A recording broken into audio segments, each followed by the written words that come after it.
A dramatic and deeply troubling development has emerged from inside a South African correctional facility. Reports suggest that IPHC leader Michael Sandlana narrowly escaped what sources describe as an alleged assassination attempt while in custody. The implications are enormous, not only for the church he leads, but for the credibility of institutional safety within South Africa's prison system. And as questions swirl, another claim has intensified public scrutiny. Allegations have emerged suggesting that money changed hands behind the scenes.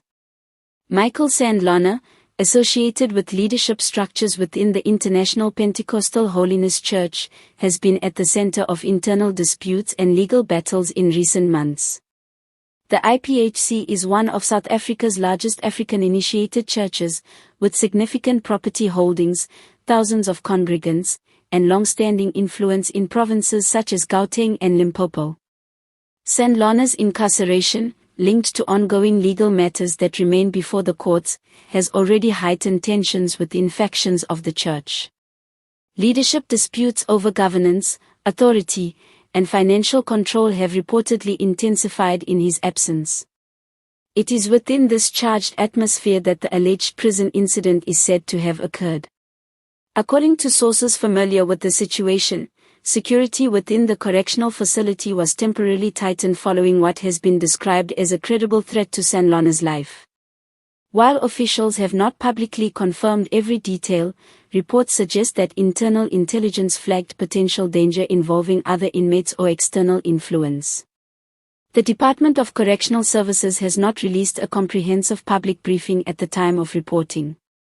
However, analysts emphasize that even allegations of a threat inside prison raise serious institutional concerns. South Africa's correctional facilities operate under significant pressure. Overcrowding, resource constraints, and ongoing reforms remain national issues. An incident involving a high-profile detainee inevitably amplifies scrutiny of prison safety protocols. Security experts caution that high-profile detainees can become focal points for factional or political tensions, especially when their cases attract public attention. Perhaps the most explosive claim circulating involves alleged financial transactions connected to Sandlana's situation. According to sources within church and legal circles, allegations have emerged suggesting that funds may have been transferred in connection with internal church settlements, protection arrangements, or leadership negotiations. It is critical to note, no court has established wrongdoing, and no official document has publicly confirmed improper payments.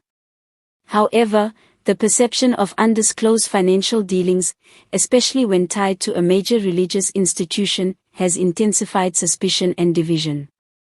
Was money exchanged as part of legitimate legal representation? Was it tied to settlement discussions within the church? Or are these allegations part of a broader factional battle for influence?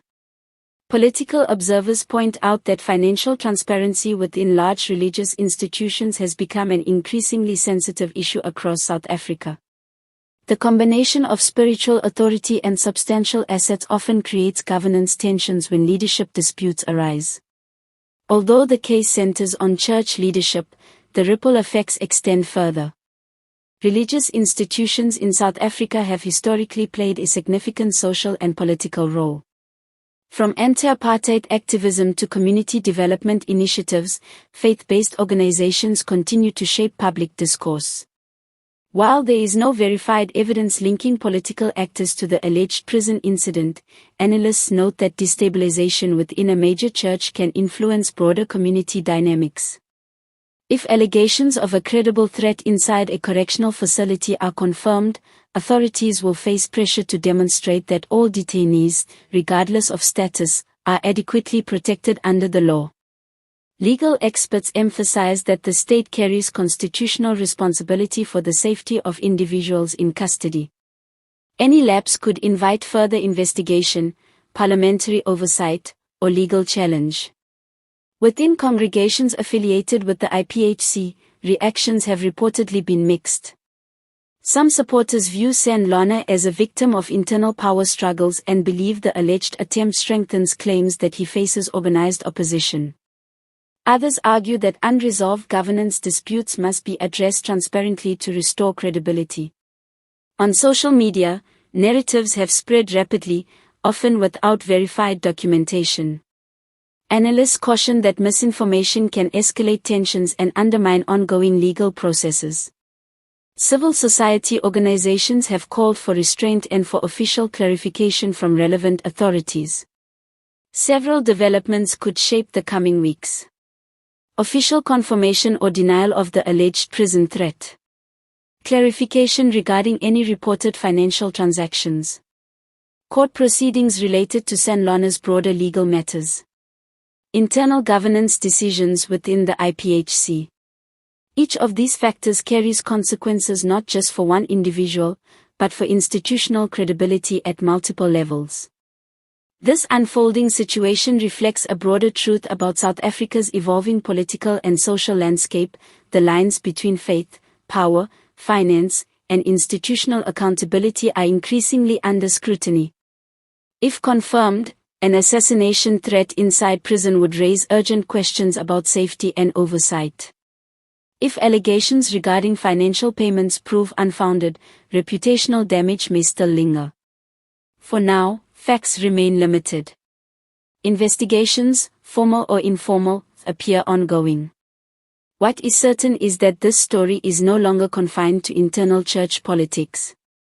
It now sits at the intersection of justice, governance, and public trust. And as South Africa watches closely, one question remains unresolved.